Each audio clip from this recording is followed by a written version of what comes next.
Hello, good morning વિદ્યાર્થી મિત્રો. આજના આ વિડીયોમાં આપ સૌનું હું નીલમાડુ પરિવાર વતી હાર્દિક સ્વાગત કરું છું.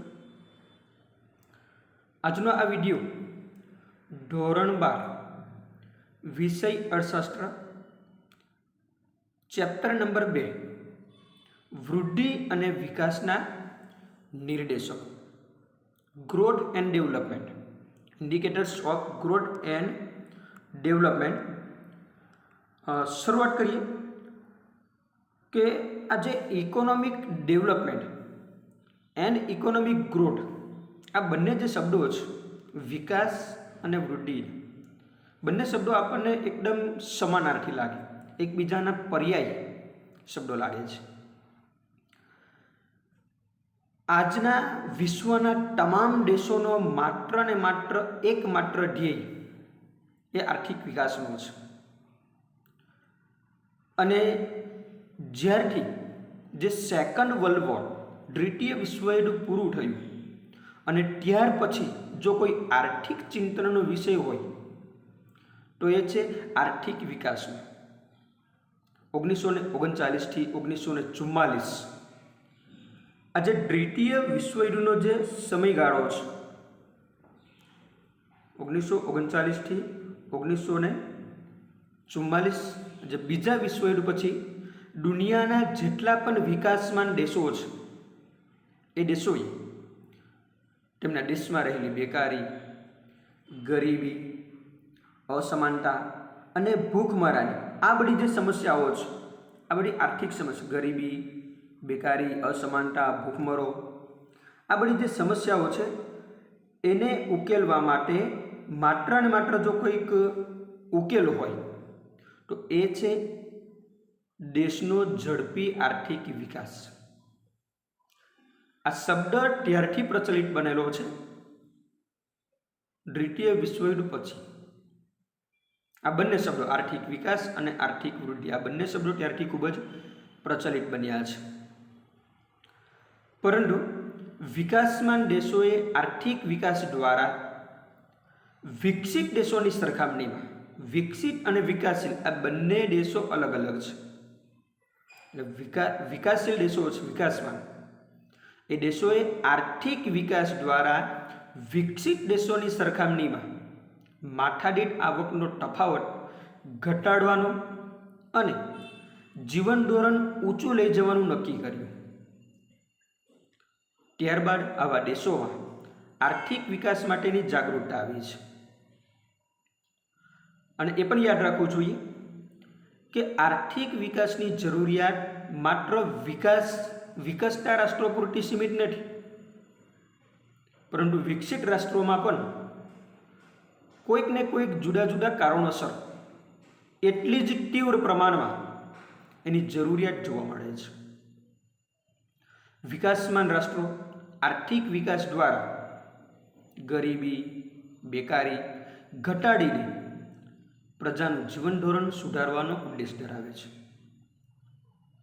એ જ રીતે વિકસિત દેશોમાં પણ આર્થિક વિકાસનો હેતુ શું? વિકસિત દેશોનો આર્થિક વિકાસનો હેતુ એ પ્રજાનું જીવન ધોરણ સુધારવાનો છે. આ ઉદ્દેશ સાથે આર્થિક વિકાસ વધારતા જાય છે કે જેથી કરીને વિકસિત દેશોમાં જેમ જેમ એમનું જીવન ધોરણ ઊંચું જાય છે એક ધારું જળવાઈ રહે એ માટે એ લોકો સતત પ્રયત્નશીલ હોય છે. આ જ રીતે જોતા આર્થિક વૃદ્ધિના દરની જાળવણી એ વિકસિત દેશોનો પ્રશ્ન છે, જ્યારે ઝડપી આર્થિક વિકાસ એ વિકાસમાન દેશોની પ્રથમ આવશ્યક જરૂરિયાત છે. આ જે લીટી બોલ્યો છે એને ધ્યાનથી સાંભળજો કે આર્થિક વિકાસ એ વિકાસમાન દેશોનો જરૂરિયાતનો પ્રશ્ન છે, જ્યારે આર્થિક વૃદ્ધિ એના દરની જાળવણી એ વિકસિત દેશોનો પ્રશ્ન છે. ટૂંકમાં એમ કહી શકાય કે આર્થિક વૃદ્ધિ શબ્દ એ વિકસિત દેશો સાથે સંકળાયેલ છે જ્યારે આર્થિક વિકાસ શબ્દ એ વિકાસશીલ દેશો સાથે જોડાયેલ પ્રશ્ન છે.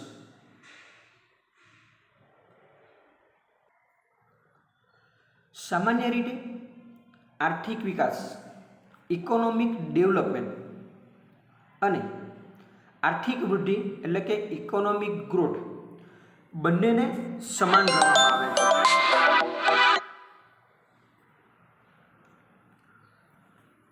એ ઉપરાંત ભૂતકાળમાં આર્થિક વિકાસ અને આર્થિક વૃદ્ધિ શબ્દો એકબીજાના બદલામાં છૂટથી વપરાતા હતા, પરંતુ કેટલાક અર્થશાસ્ત્રીઓએ વર્ષોથી આર્થિક વિકાસ અને આર્થિક વૃદ્ધિ બંનેને અલગ અલગ ગણે છે. અને એટલા માટે શ્રીમતી ઉર્સુલા હિક્સ નામના એક અર્થશાસ્ત્રી છે, એમણે એમ કીધું છે કે વિકાસમાન દેશોના આર્થિક પ્રશ્નોનું નિરાકરણ એ આર્થિક વિકાસ છે, જ્યારે વિકસિત દેશોના આર્થિક પ્રશ્નોનું નિરાકરણ એ આર્થિક વૃદ્ધિ છે. આ બંનેને સમજવાનું છે. વિકાસશીલ દેશોનો જો પ્રશ્ન હોય, કોઈ આર્થિક પ્રશ્ન, એનું નિરાકરણ એ આર્થિક વિકાસ છે, જ્યારે વિકસિત દેશોના આર્થિક પ્રશ્નોનું નિરાકરણ એ આર્થિક વૃદ્ધિ છે. હવે જોઈશું આર્થિક વૃદ્ધિનો અર્થ. Meaning of economic growth. વૃદ્ધિ એટલે શું? તો એમ કહેવાય કે વૃદ્ધિ એટલે આર્થિક વૃદ્ધિ. વૃદ્ધિ એટલે આર્થિક વૃદ્ધિ. તો આર્થિક વૃદ્ધિ એટલે શું?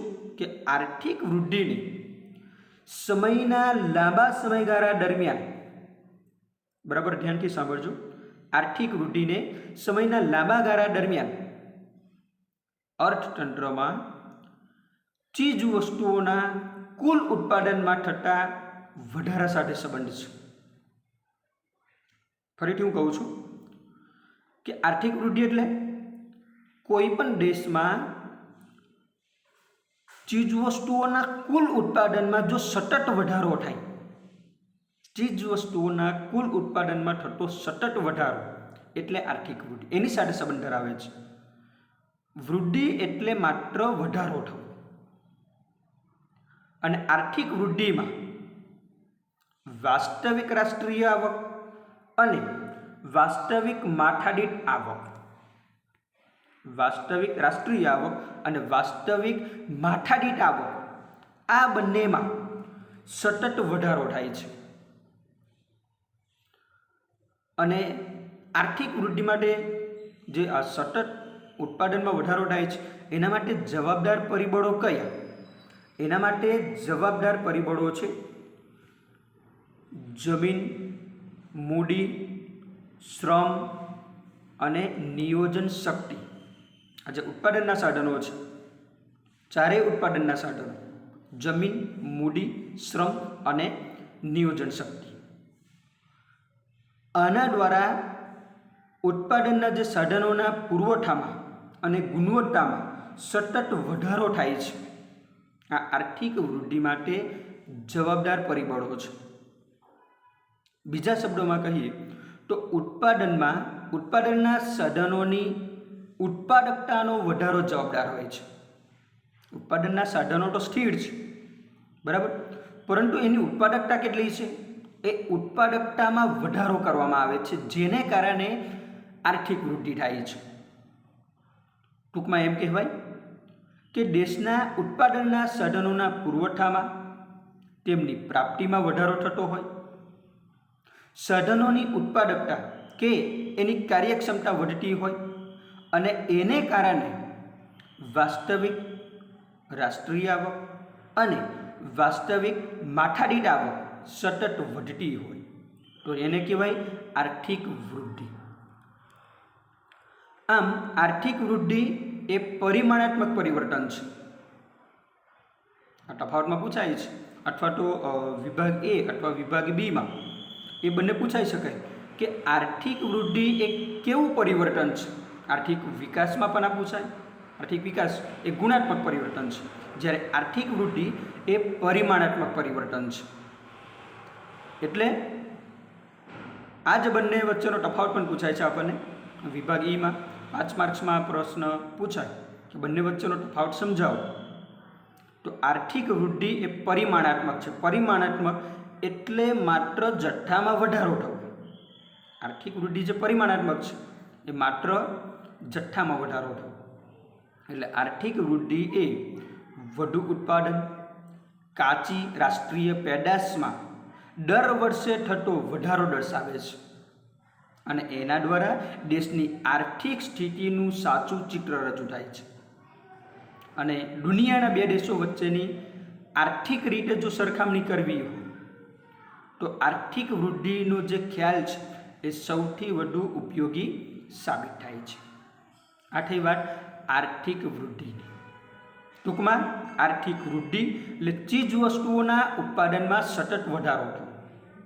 ફરીથી રિપીટ કરું છું. આર્થિક વૃદ્ધિ એટલે ચીજ વસ્તુઓના ઉત્પાદનમાં સતત વધારો થવો, જેને કારણે વાસ્તવિક રાષ્ટ્રીય આવક અને વાસ્તવિક માથાદીઠ આવકમાં સતત વધારો થાય છે. એના માટે 4 ઉત્પાદનના સાધનો જવાબદાર છે: જમીન, મૂડી, શ્રમ અને નિયોજન શક્તિ. એ ઉપરાંત આર્થિક વૃદ્ધિ એ પરિમાણાત્મક પરિવર્તન છે, જેને કારણે દેશનું જે કુલ ઉત્પાદન છે એ કુલ ઉત્પાદન વધતું જાય છે, કાચી રાષ્ટ્રીય પેદાશમાં સતત વધારો થાય છે.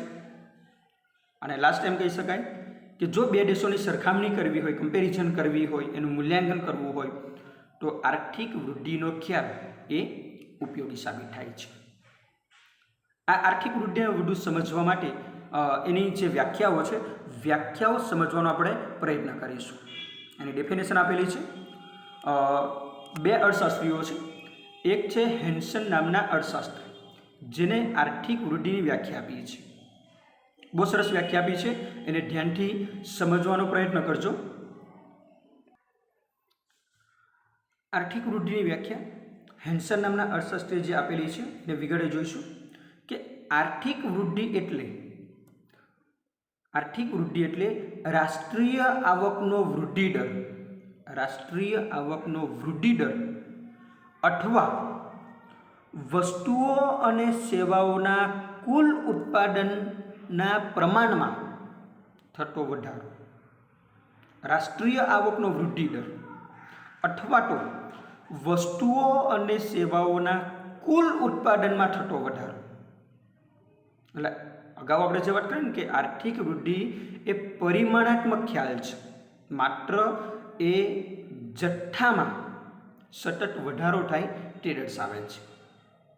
પહેલી જે વ્યાખ્યા આપી છે હેન્સન નામના અર્થશાસ્ત્રીએ કે આર્થિક વૃદ્ધિ એટલે રાષ્ટ્રીય આવકનો વૃદ્ધિ દર અથવા વસ્તુઓ અને સેવાઓના કુલ ઉત્પાદનના પ્રમાણમાં થતો વધારો એટલે આર્થિક વૃદ્ધિ. બીજી વ્યાખ્યા આપણે જોઈશું. સાયમન કુઝનેટ્સ નામના જે અર્થશાસ્ત્રી છે એમને આ વ્યાખ્યા આપેલી છે. બરાબર ધ્યાનથી સાંભળજો, સમજવાનો પ્રયત્ન કરજો. સાયમન કુઝનેટ્સે જે વ્યાખ્યા આપી છે કે આર્થિક વૃદ્ધિ એટલે શું? પ્રજાને વધુને વધુ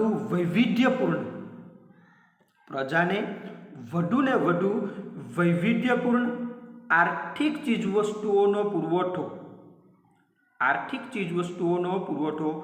પૂરો પાડવાની દેશની જે શક્તિ છે, દેશની શક્તિમાં લાંબા ગાળા સુધી વધારો થાય. પ્રજાને વૈવિધ્યપૂર્ણ ચીજવસ્તુઓ વધુને વધુ પૂરી પાડે, એનો જે પુરવઠો છે એ પુરવઠો પૂરો પાડવાની કોઈ પણ દેશની શક્તિમાં જો લાંબા ગાળા સુધી સતત વધારો થાય તો એ આર્થિક વૃદ્ધિ છે. બહુ સરસ ડેફિનેશન સાયમન કુઝનેટ્સે આપેલી છે. પ્રજાને વધુને વધુ વૈવિધ્યપૂર્ણ આર્થિક ચીજવસ્તુનો પુરવઠો પૂરો પાડવાની દેશની શક્તિમાં લાંબા ગાળા માટે થતો વધારો એટલે આર્થિક વૃદ્ધિ.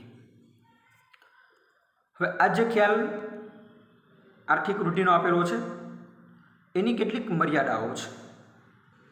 કારણ કે જેવી રીતે કોઈ પણ વ્યક્તિ હોય એના બંને પાસા હોવાના, એવી રીતે આ ખ્યાલની પણ કેટલીક મર્યાદાઓ છે જેને આપણે ધ્યાનથી અભ્યાસ કરીશું. એની 4 મર્યાદાઓ આપણને આપેલી છે. આપણે ખ્યાલ સમજ્યા છે, એના પરથી આપણને ખ્યાલ આવશે કે શું એની મર્યાદાઓ છે. આર્થિક વૃદ્ધિની 4 મર્યાદાઓ છે. એમાં પહેલી મર્યાદા કે આર્થિક વૃદ્ધિનો જે ખ્યાલ છે એ માત્ર પરિમાણાત્મક પરિવર્તનોને જ ધ્યાનમાં લે છે. એ સિવાય શું ફેરફાર થાય છે, કેવા પ્રકારનું પરિવર્તન આવે છે, એને ધ્યાનમાં લેવામાં આવ્યા નથી. પરિમાણાત્મક પરિવર્તન પછી ગુણાત્મક પરિવર્તન આવે છે, અને વિકાસશીલ દેશમાં તો ખાસ, કારણ કે પ્રજાનું જીવન ધોરણ છે એ સામાન્ય હોય છે. માત્ર દાખલા તરીકે સમજી લો કે આવકમાં સતત વધારો એ આર્થિક વૃદ્ધિ છે, પણ આવકમાં વધારો થયા પછી માનવીના જીવન ધોરણમાં કેવા પ્રકારનું પરિવર્તન આવે છે એ વસ્તુને આર્થિક વૃદ્ધિનો ખ્યાલ સમજાવતો નથી. અને એટલા માટે આ એની મર્યાદા બને છે કે આર્થિક વૃદ્ધિ એ માત્ર પરિમાણાત્મક પરિવર્તનોને જ ધ્યાનમાં લે છે. એ સિવાયનું જો કોઈક પરિવર્તન થાય છે એની નોંધ આર્થિક વૃદ્ધિ કરી શકતો નથી. ત્યાં એની એક મર્યાદા બને છે.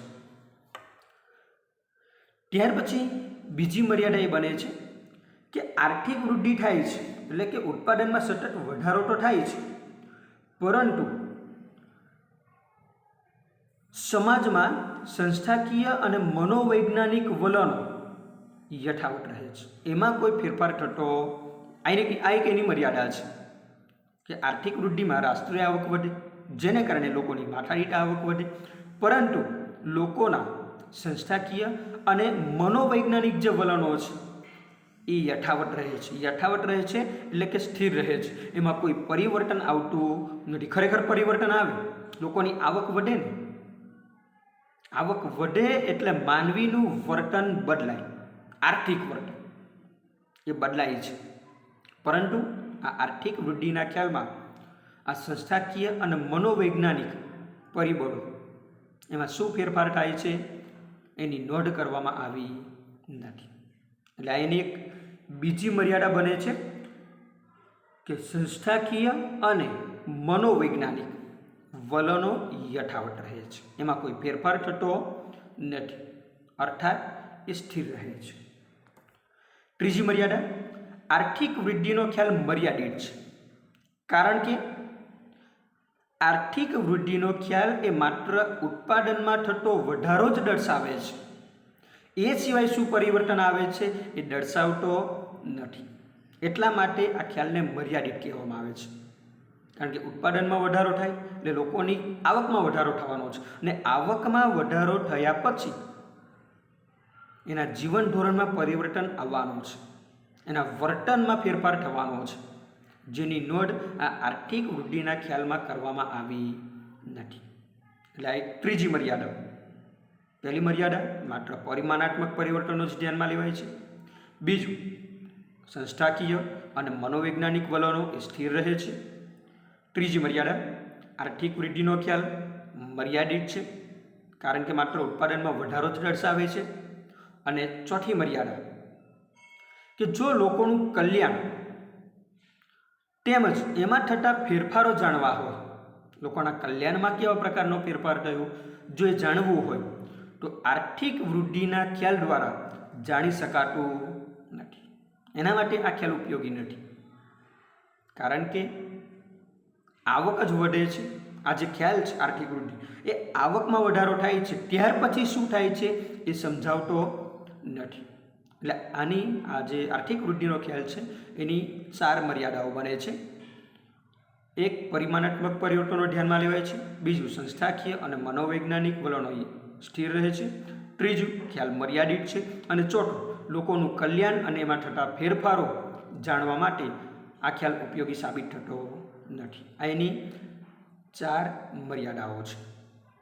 વિદ્યાર્થી મિત્રો, આ વિડીયોમાં જે કંઈક અભ્યાસ કરાવ્યો છે એને ધ્યાનથી સાંભળવાનું છે, ધ્યાનથી સમજવાનું છે, અને જરૂર પડે ત્યાં તમારે એની વ્યાખ્યાઓ, એના જે પોઈન્ટ્સ જે મહત્ત્વના છે એને તમારે તમારી નોટબુકમાં નોટ કરવાના રહેશે. Thank you so much.